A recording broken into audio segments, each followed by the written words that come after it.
نحمده ونصلي ونسلم على رسوله الكريم فأما بعد اعوذ باللہ السمیع العلیم من الشیطان الرجیم بسم اللہ الرحمن الرحیم۔ پروگرام الرحیق المختوم کی 80ویں قسط کے ساتھ میں ہوں محمد عمر خان۔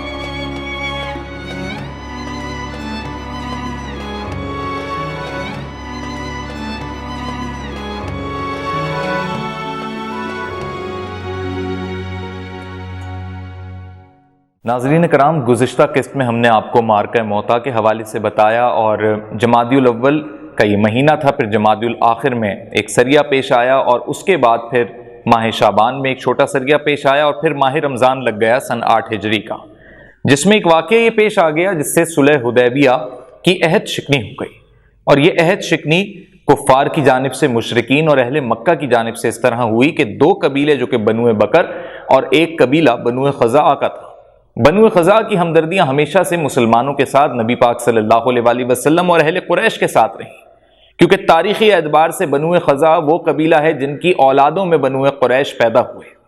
تو بنو خزاعہ کے لوگوں کو بنو بکر کے لوگ قتل کرنا چاہتے تھے اور انہوں نے اہل کفار مشرکین کے ساتھ مل کر یہ منصوبہ بندی کی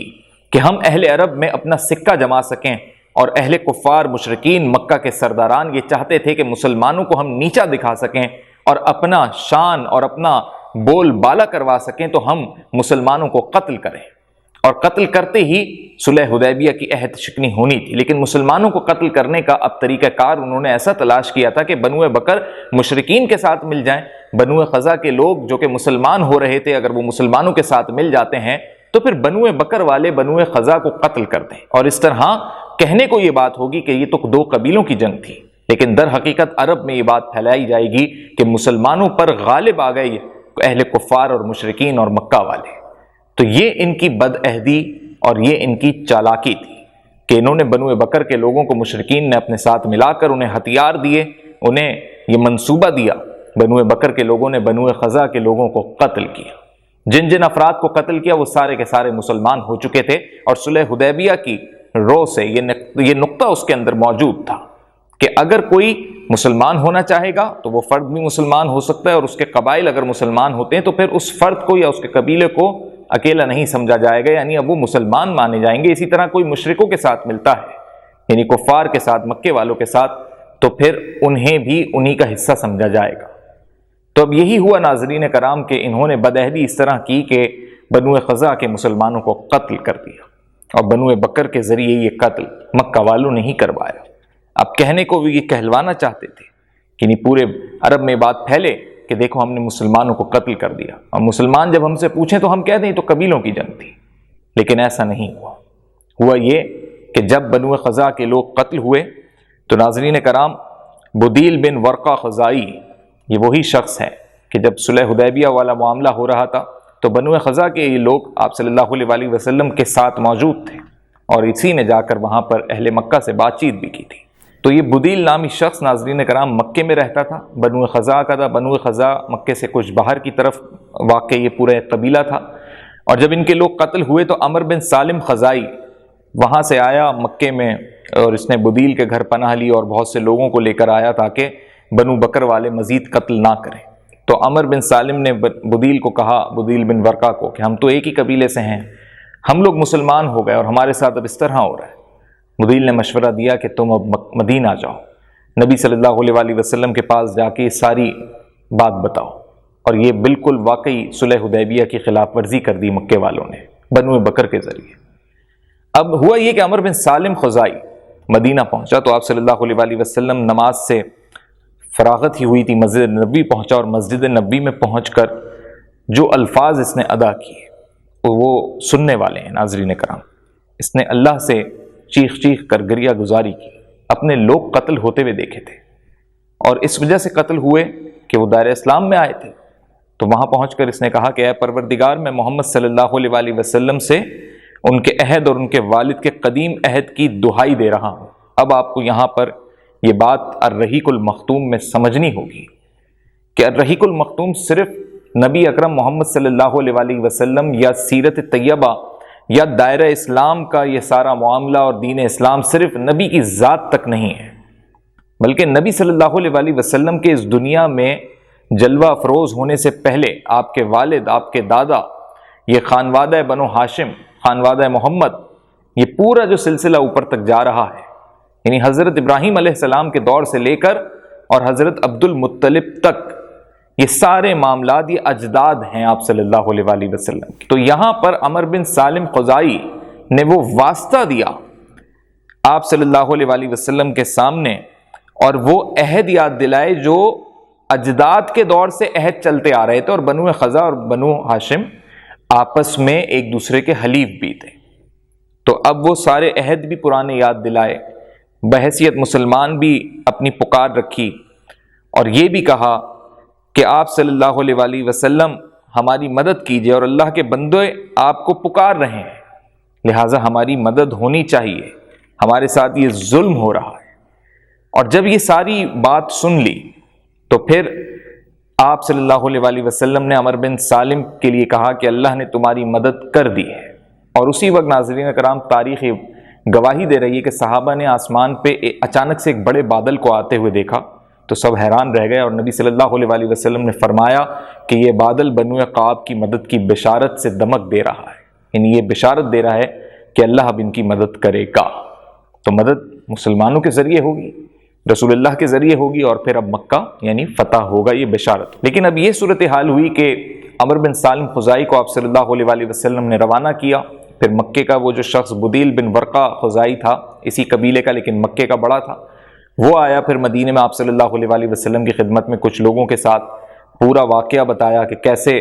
بنو بکر کی پشت پناہی کی گئی، اور کیسے مکے والوں نے مسلمانوں کے ساتھ زیادتی کی، کہ بنو خزاع والے کیوں مسلمان ہوئے، اور ایک طریقے سے مسلمان ہوئے تو پھر مسلمانوں کا جو معیار ہے وہ عرب میں کم کریں، اور ہم مشرکین اپنے آپ کو حاوی دکھائیں مسلمانوں پہ۔ تو صلح حدیبیہ کی کھلی عہد شکنی ہوئی۔ آپ صلی اللہ علیہ وآلہ وسلم نے ساری باتوں کو سمجھا اور اسے کہا کہ اب آپ یہاں سے خاموشی سے روانہ ہو جائیں۔ اب نبی صلی اللہ علیہ وآلہ وسلم کا ذہن، ارادہ، منصوبہ سب بن چکا ہے کہ اب مکہ فتح ہو کر رہے گا، لیکن نبی صلی اللہ علیہ وآلہ وسلم ابھی اپنا یہ منصوبہ کسی کو نہیں بتا رہے، ابھی کوئی حکم نہیں دیا۔ اور اس کے بعد ہوا یہ ناظرین کرام کہ وہاں مکے میں بیٹھے ہوئے ابو سفیان اور تمام جو قریش کے سرداران ہیں ان میں بھی ہلچل مچ گئی کہ بدیل گیا ہے کہیں، بدیل بن خزاعی، اور جو حرکت اہل مکہ نے کی ہے اس پر انہیں بھی پتہ ہے کہ اس کا کیا اب انجام ہوگا، اور پہلے ہی اہل مکہ کے لوگ جو ہیں اب تعداد میں، طاقت میں کم ہیں، اور مسلمانوں کی تعداد، استقامت، تعداد، استعداد سب بڑھتی جا رہی ہے۔ تو اب ان کو بھی ایک دم ڈر اور خوف محسوس ہوا، تو انہوں نے اپنی مجلس سجائی اور اس میں طے کیا کہ کیا کیا جائے۔ تو یہ طے ہوا کہ جا کے ایسا کرو ابو سفیان کہ یہ جو معاہدہ ہے جو ہو گیا، چلو ہم سے جو بھی غلطی، اس کی مدت بڑھوا لو اور کچھ ایسے معاملے کر لو تاکہ جنگ والا معاملہ نہ بنے۔ تو شرمسار بھی ہیں اہل مکہ کے لوگ، لیکن اپنی ہٹ درمی پہ برقرار بھی ہیں۔ تو ابو سفیان کو روانہ کیا۔ ابو سفیان مکے سے مدینہ آ رہا تھا، واپسی کے راستے پر بدیل بن خزاعی آ رہے تھے، تو یہ دیکھ کے کہنے لگا کہ کیا تم محمد سے مل کے آ رہے ہو؟ بدیل نے کہا نہیں، اور اس سے بات کرنا پسند نہیں کی۔ تو اب ابو سفیان دیکھیے گا، سوچ دیکھیے گا کہ بدیل کے جو اونٹ تھے، جانور تھے، وہ مینگنیاں کرتے ہوئے جا رہے تھے، تو اس کے جو فضلہ تھا اس کو سوکھنے کے بعد اس کو قریدا، کیونکہ ابو سفیان کا یہ قول تھا، اس سے پہلے بھی یہ سوچ تھی کہ یہ اس طرح پتہ کرتا تھا کہ جو مدینے کی کھجوریں ہیں اس کو یہ پہچانتا تھا۔ تو اس نے کہا جو اونٹوں کا چارہ ہوتا ہے اس میں لازمی کھجوروں کی گٹلیاں شامل ہوتی ہیں، تو ان کی مینگنیوں سے پتہ لگ جائے گا۔ ان مینگنیوں کے اندر یعنی جو فضلہ تھا اونٹ کا، اس کو جب قریدا تو اس میں وہی کھجوروں کی گٹلیاں نکل آئیں، تو اس سے اس نے اندازہ کر لیا کہ یہ واقعی مدینے سے آ رہا ہے، یعنی نبی صلی اللہ علیہ وآلہ وسلم کو پہلے سے ساری خبر مل گئی کہ ہم نے بنو خزاع کے ساتھ کیا کیا ہے۔ اب ابو سفیان کے لیے اور مشکل، کیونکہ یہ تو صلح حدیبیہ کی مدت کو بڑھانے کے لیے جا رہے تھے تاکہ بنو خزاع جب بعد میں شکایت لے کے پہنچے بھی تو ہم یہ کہہ دیں کہ دیکھو ہم نے تو مزید آگے معاہدہ کر لیا، آپ کچھ نہیں کر سکتے۔ اب ابو سفیان پھنس گیا کہ اب کیا کریں، لہٰذا اب ابو سفیان نے راستے میں یہ سوچا کہ میں پہلے ام حبیبہ کے پاس جاؤں گا۔ ام حبیبہ امہات المومنین میں ہیں، آپ صلی اللہ علیہ وآلہ وسلم کی زوجہ ہیں اور ابو سفیان کی بیٹی ہیں۔ ابو سفیان اپنی بیٹی ام حبیبہ کے پاس پہلے گئے، وہاں جا کے انہوں نے بیٹی سے پرشفیق انداز میں گفتگو کی۔ اب بیٹی اور باپ کا ایک رشتہ ہے، لیکن جب وہ بستر پہ بیٹھنے لگے، یعنی کچھ ایسی بات کہنے کے لیے کہ قائل کرنا ہو تو ذرا بیٹھ کے تسلی سے کہی جاتی ہے، تو ام حبیبہ کے قریب جب بیٹھنے لگے تو بیٹی نے باپ کو اس جگہ پہ بیٹھنے سے منع کر دیا۔ تو ابو سفیان نے کہا کہ بھائی میں تمہارے قریب بیٹھ رہا ہوں، باپ ہوں، تم سے کچھ بات کرنا چاہ رہا ہوں، یعنی بہلانے پھسلانے والی بات۔ تو ام حبیبہ نے کہا کہ نہیں، آپ کافر ہیں، ناپاک ہیں، مشرک ہیں، یہ جو جگہ ہے جہاں میں بیٹھی ہوں یہ نبی صلی اللہ علیہ وآلہ وسلم کا بستر ہے، آپ نہیں یہاں بیٹھ سکتے۔ لہٰذا ام حبیبہ نے اپنا ایسا رویہ دکھایا کہ سگا باپ ہونے کے باوجود ابو سفیان وہاں سے نامراد ہو کے لوٹ گیا۔ اب ابو سفیان نے سوچا کہ ابو بکر سے بات کروں۔ ابو بکر رضی اللہ تعالیٰ عنہ کے پاس پہنچا تو ذکر کیا کہ کچھ معاملہ ہے، ایسا ہو گیا، اور ابو بکر نے صاف انکار کر دیا۔ اس کے بعد عمر بن خطاب کے پاس گئے تو عمر بن خطاب رضی اللہ تعالیٰ عنہ نے تو کہا کہ اگر تم لوگوں کے خلاف، ابو سفیان کو یہ کہا کہ مشرکین اور اہل مکہ کے خلاف، اور تم جو ہمارے دشمن ہو تمہارے خلاف اگر مجھے ایسی صورت میں بھی جنگ کرنی پڑے کہ میرے پاس ایک لکڑی کے ٹکڑے کے سوا کچھ نہ ہو، تو اللہ کی قسم میں اپنے مرنے تک، یعنی موت تک، اس لکڑی کے ٹکڑے سے ہی تم لوگوں کو مارتا رہوں گا۔ یعنی اتنا غصے میں آئے حضرت عمر بن خطاب۔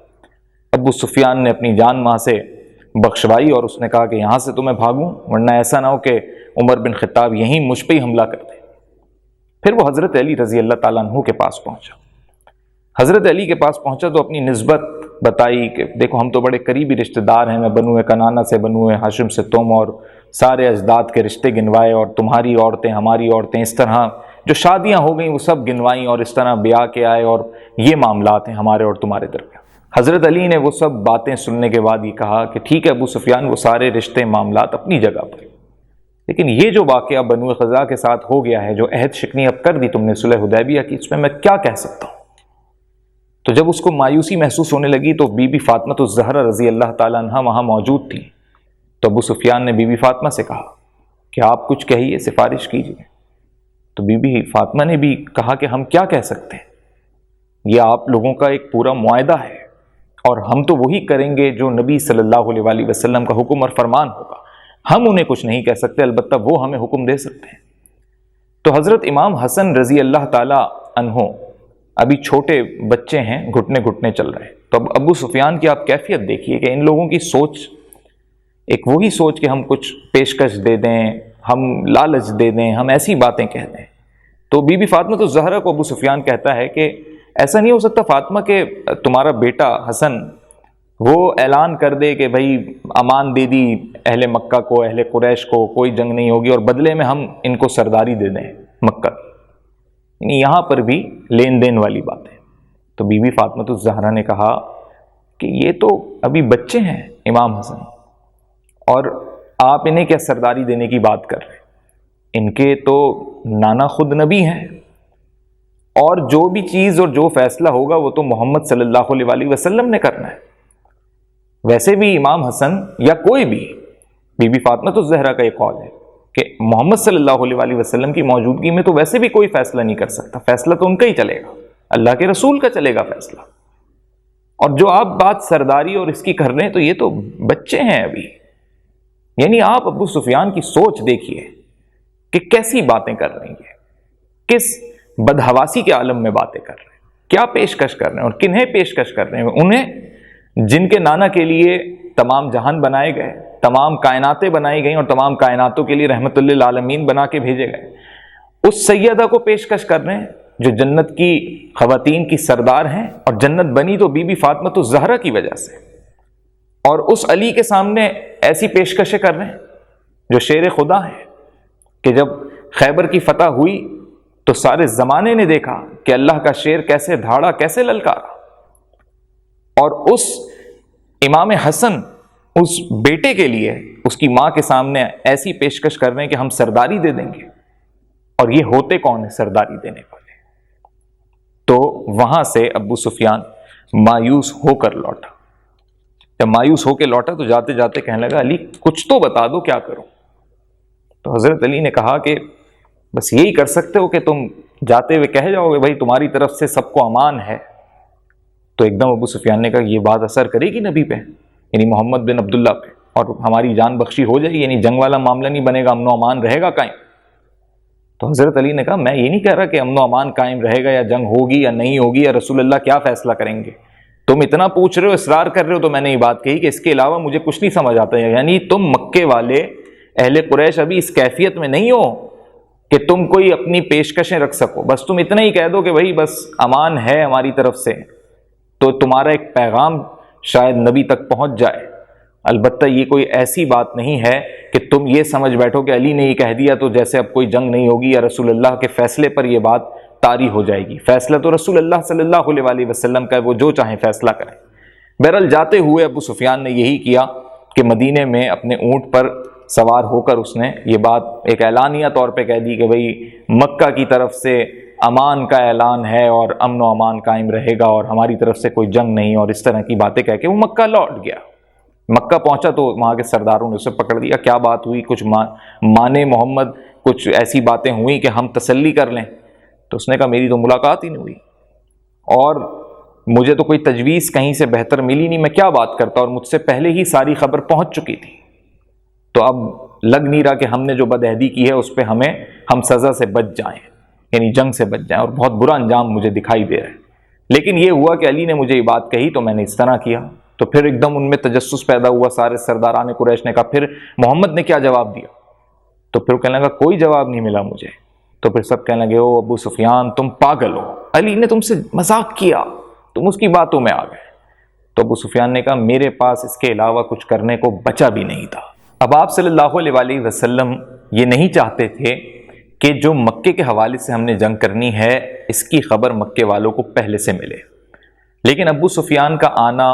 اس سے پہلے بنو خزاع کے جو افراد آئے اس میں بدیل بھی آیا، اور اس سے پہلے ناظرین کرام عمر بن سالم 40 افراد کے ساتھ آیا تھا۔ تو لوگوں نے یہ اندازے لگا لیے تھے، نبی صلی اللہ علیہ وسلم ان کے ان اندازوں کو بھی، یعنی مسلمان اندازے بھی نہ لگائیں۔ تو حضرت عائشہ کو بڑی خاموشی سے آپ صلی اللہ علیہ وسلم نے کہا تھا کہ میرا سامان تیار کر لو، اس میں جنگی ساز و سامان، اور جنگ کے لیے جب جاتے تھے تو ایک خاص سامان ان کا تیار ہوتا تھا، کپڑے، ہر ضرورت کی چیز۔ تو جب وہ سامان تیار ہو رہا تھا تو حضرت ابو بکر چونکہ حضرت عائشہ کے والد ہیں، تو حضرت عائشہ کا اپنے والد سے ملاقات کا جب ایک معاملہ بنا تو اس میں انہوں نے بات بتائی، تو حضرت ابو بکر نے کہا کہ یہ تو ایسا وقت نہیں ہے کہ رومیوں سے جنگ کی جائے، پھر نبی صلی اللہ علیہ وسلم کس طرف جنگ کا ارادہ کر رہے ہیں، تو جنگی ساز و سامان تیار کروایا ہے۔ تو اس پر حضرت عائشہ نے کہا یہ تو مجھے بھی نہیں پتا۔ البتہ ناظرین کرام 3 روز جب گزر گئے لیکن مدینے کے مسلمانوں کو ایک طریقے کا اندازہ ہو گیا۔ اب ان کا اندازہ صحیح نہ لگ جائے، اور دوسرا یہ کہ اس صحیح اندازہ لگنے میں خبر کسی جاسوس کے ذریعے مکہ نہ پہنچ جائے، تو آپ صلی اللہ علیہ وسلم نے 8 رمضان المبارک کو ابو قتادہ بن ربیع کی قیادت میں 8 آدمیوں کو ایک سریہ بطن عزم کی طرف روانہ کر دیا، یعنی ایک لشکر بنا کے 8-9 آدمیوں کا بطن عزم، جو ایک بالکل ہٹ کے کہیں علاقہ ہے، وہاں ایک لشکر بھیج دیا۔ تو اب مدینے سے تقریباً یہ 36 میل کے فاصلے پر واقع علاقہ تھا، وہاں پہ یہ لشکر گیا، تو اب لوگ یہ سمجھنے لگے کہ نہیں یہ جو جنگ کی تیاری ہے یہ مکہ کے حوالے سے نہیں ہوگی، یہ کہیں اور کے حوالے سے ہوگی، اور یہ سریہ وہاں گیا ہے، تو اب دیکھیں نبی کیا بتاتے ہیں۔ لیکن ہوا یہ ناظرین کرام کہ جب یہ سریہ اپنے مقررہ مقام پہ پہنچ گیا تو رسول اللہ مکے کے لیے روانہ ہو رہے ہیں، یہ اطلاعات کسی طرح اس سریے کے لشکر کے لوگوں کو مل گئیں، اور اسی میں حاطب بن ابی بلتعہ رضی اللہ تعالی عنہ بھی شامل تھے۔ تو انہوں نے فوراً، یعنی ابھی مسلمان صحابی ہیں، انہوں نے فوراً خبر جو ہے ایک خاتون کے ذریعے اہل قریش کو بھجوا دی۔ لیکن یہاں نبی صلی اللہ علیہ وسلم نے اللہ سے یہ دعا کی تھی کہ مکے والوں کو ہمارے آنے سے پہلے کوئی خبر نہ ملے، اور ابو سفیان سے نبی صلی اللہ علیہ وسلم ملے بھی نہیں تھے۔ اب جو لوگ اندازے لگا رہے تھے، لیکن جو سریہ اس طرف روانہ کیا تھا، جب انہیں یہ بتا دیا گیا یا انہیں یہ خبر مل گئی کہ آپ واپس مدینے لوٹ جائیں، اور وہ بس ایک فوجی مہمات میں اس کو ڈکوائے کہتے ہیں۔ ڈکوائے مطلب کہ ایسا کام کرنا، ایسی چال چلنا کہ کوئی بھی شخص، اپنی فوج کے لوگ بھی اور دشمن بھی، وہ یہ سوچتے رہیں کہ جیسے حملہ ادھر کرنا ہے، لیکن حملہ کرنا کسی اور طرف ہوتا ہے، تو دکھایا اس طرف جاتا ہے، اپوزٹ ڈائریکشن میں، اس کو ڈکوائے کہتے ہیں۔ تو نبی صلی اللہ علیہ وسلم نے یہ ڈکوائے کیا۔ تو اب ہوا یہ کہ جب وہاں حضرت حاطب رضی اللہ تعالیٰ عنہ کو یہ بات معلوم پڑ گئی تو انہوں نے فوراً ایک عورت کے ذریعے قریش کو یعنی مکہ والوں کو خبر بھجوائی اور ایک چیز پہ لکھ دیا کہ مکہ پہ مسلمان آ رہے ہیں پورا اپنا لشکر لے کر جنگ کے لیے۔ اب اللہ کے رسول کو وحی کے ذریعے یہ بات معلوم پڑ گئی، تو اللہ کے رسول صلی اللہ علیہ وسلم نے حضرت علی، حضرت مقداد، حضرت زبیر، حضرت ابو مرثد غنوی رضی اللہ تعالی عنہما کو یہ کہہ کر بھیجا کہ جاؤ ایک ایسی جگہ پہنچو، وہاں تمہیں یہ خاتون ملے گی اور وہ قریش کو یہ خبر دینے جا رہی ہے، لہٰذا اس کو پکڑ لو اور اس سے وہ خبر نکلواؤ اور یہ پتہ کرو کہ کس نے یہ خبر دی ہے۔ تو اللہ نے وحی کے ذریعے اس عورت کا بتا دیا کہ یہ عورت خبر لے کر جا رہی ہے۔ یہ سارے صحابہ اس ایک مقام تک پہنچ گئے، وہاں وہ عورت مل گئی اور حضرت علی نے بڑے غصے سے اس عورت کو کہا کہ تم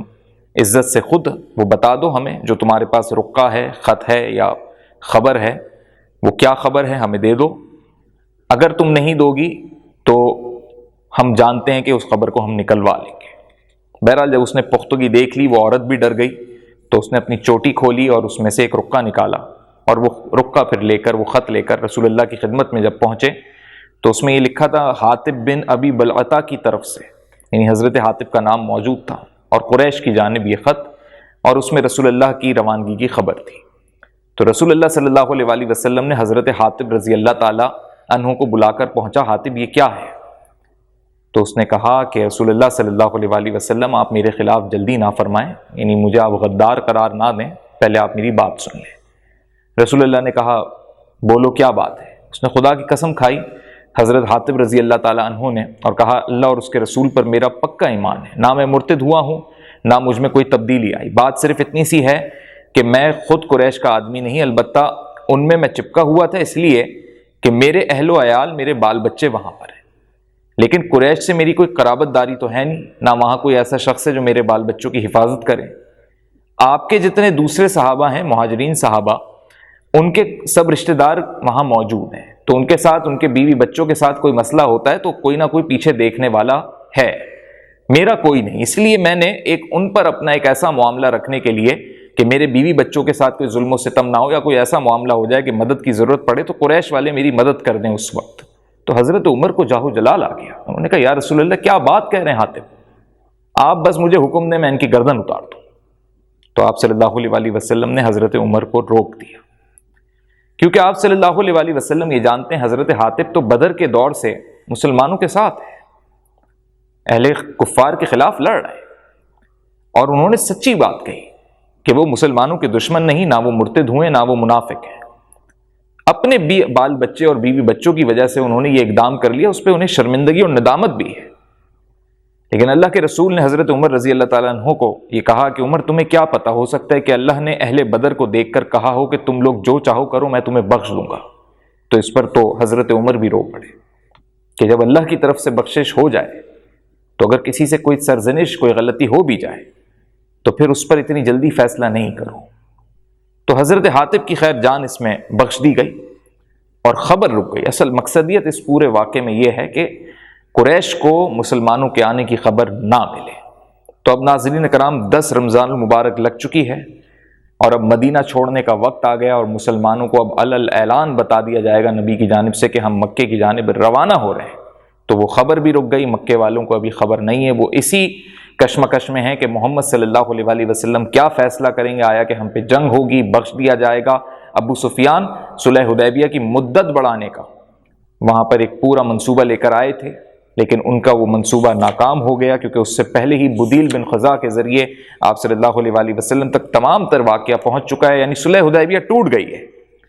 اور ابو سفیان تجدید کرنے آ گیا تھا اس کی کہ صلح حدیبیہ دوبارہ سے قائم ہو جائے، نبی اس پہ واپس آ جائیں، کچھ شرائط کی باتیں ہو جائیں، لیکن اب ایسا معاملہ نہیں ہوگا۔ اب 10 رمضان المبارک کو جب لشکر مدینہ سے نکلے گا تو یہ مکہ پہ اب جنگ کے لیے نکلے گا اور تاریخ میں اسے غزوہ فتح مکہ کا نام دیا جائے گا، اور یہ میں پوری غزوہ آپ کو اگلی قسط میں بیان کروں گا کہ کس طریقے سے یہ غزوہ ہوئی اور پھر اس کے کیا حالات و واقعات ہیں، اور یہ ہے اسلام کی فتح، یہ ہے مکے کی فتح۔ تو ناظرین کرام اس قسط میں بیان کرتے ہوئے جانے انجانے میں اگر مجھ سے کوئی غلطی سرزد ہوئی ہے تو میں اللہ کے حضور معافی کا طلبگار ہوں۔ السلام علیکم ورحمۃ اللہ۔